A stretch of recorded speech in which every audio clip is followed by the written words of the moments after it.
మహాదేవుడి లీలా విలాసము మహాశివపురాణము సచిత్ర నిత్యపారాయణ గ్రంథము దాక్షాయణి జననము. సతీ సాధ్వీ భవప్రీతా భవాని భవమోచనీ ఆర్యా దుర్గా జయా ఆద్యా త్రినేత్రా శూలధారిణి.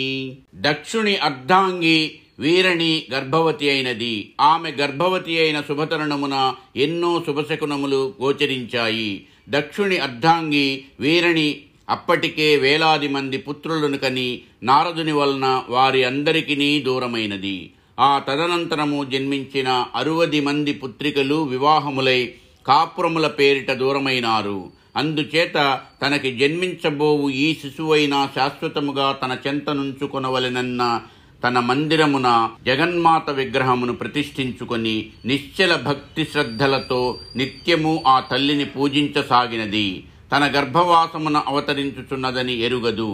ఆనాడు శుభదినము. ఆశ్వీజ మాసమున మూలా నక్షత్రము అరుదెంచినది. బ్రహ్మాది దేవతలందరూ తమ తమ స్థానముల నుండియే అమ్మవారి అవతరణమునకై ఆతృతానంద హృదయములతో నిరీక్షించుచున్నారు. వీరణి తన అంతఃపురమునందు ప్రశాంతముగా నిద్రించుచున్నది. అట్టి తరుణమున దివ్య వీణానాదములు ఒక్కసారిగా మారుమ్రోగినవి. దేవదుందువులు మధురముగా ప్రతిధ్వనించసాగినవి. ప్రకృతి సమస్తము పురివిప్పి నాట్యమాడు మయూరి వలె పులకించసాగినది. ఆ తరుణమున ఆ మూలా నక్షత్ర శుభలగ్నమున అంతరిక్షమున జగజ్జనని తేజోరాశిగా ప్రత్యక్షమైనది. ఆ తేజోమూర్తి ఆదమరచి నిద్రించుచున్న వీరణి గర్భమునందు ప్రవేశించినది. ఆమె గర్భస్థపిండ రూపముగానున్న మాయను ఆ తేజస్సు ఆక్రమించినది. అంతే, ఒక్కసారిగా వీరణి గర్భము సహస్ర సూర్య సహస్రాధిక చంద్రప్రకాశముల తేజస్సుతో ప్రకాశించినది. ఆ మరుక్షణమే వీరణికి నిద్రయందే సుఖప్రసవమైనది. ఆమెను ప్రసవ సంబంధమైన మాయ కమ్మివేసినది. అట్టి తరుణమున దక్ష, నీ పుణ్యము ఫలించినది. జగదోద్ధారిణి నీ నట్టింట అవతరించినది. ఈ ఆశ్వీజ మాస మూలా నక్షత్ర శుభలగ్నమున ఆ తల్లి నీకు పుత్రికగా జన్మించినదయ్యా.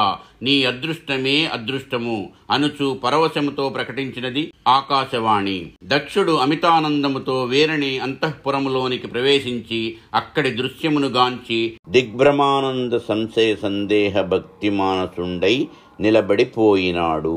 వీరణి మాయా ప్రభావంచే మగత కమ్మి ప్రశాంతముగా నిద్రించుచున్నది. ఆమె ప్రక్కన దివ్య వస్త్రము పైన చతుర్భుజములతో దివ్యాస్త్రధారిణి అయి మణిమకుట వజ్ర వైఢూర్య రత్నమాలాధారిణి అయి శిశువుగా నిజరూపమున దేవి దర్శనమైనది. దక్షుడు ధన్యుడైనాడు.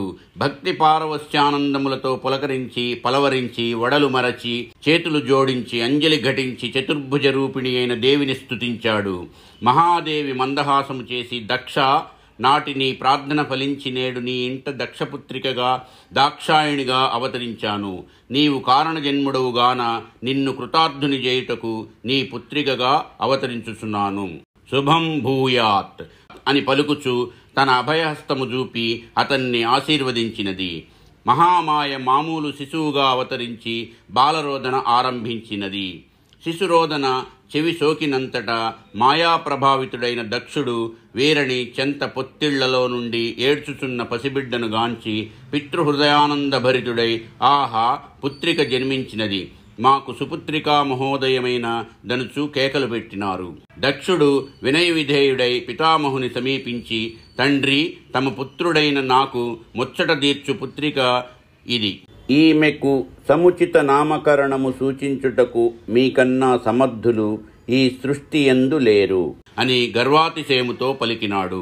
సర్వ జగత్కారకుడైన సర్వేశ్వరుని విస్మరించి అహంకారముతో పలుకుతున్న దక్షుని వారించు ఉద్దేశ్యముతో బ్రహ్మ ఊ మా అన్నాడు. సంజ్ఞపూర్వకముగా చూపుడు వ్రేలుతో అటూ నిటూ ఊపుతూ సదస్యులు 50 మంది తలలూపుచు ఉమా ఉమా ఉమా అనుచు ప్రశంసాపూర్వకముగా జయజధ్వనులు చేశారు. పురోహితులు తక్షణమే సమంత్రకముగా దక్షుని చేత సదాచారపూర్వకముగా ఆ బాలికకు ఉమా అని నామకరణము జరిపించినారు. ఆ విధముగా దక్షుని ఇంట జన్మించిన ఉమా దినదిన ప్రవర్ధమానమై పెరగసాగింది.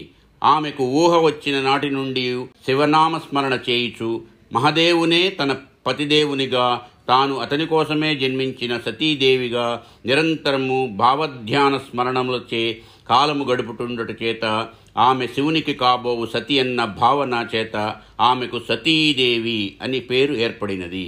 కానీ దక్షుడికి అది ఏమాత్రమూ ఇష్టము లేదు. ప్రజాపతులలో అగ్రగణ్యుడైన దక్ష ప్రజాపతికి ఆ పశుపతి అల్లుడా.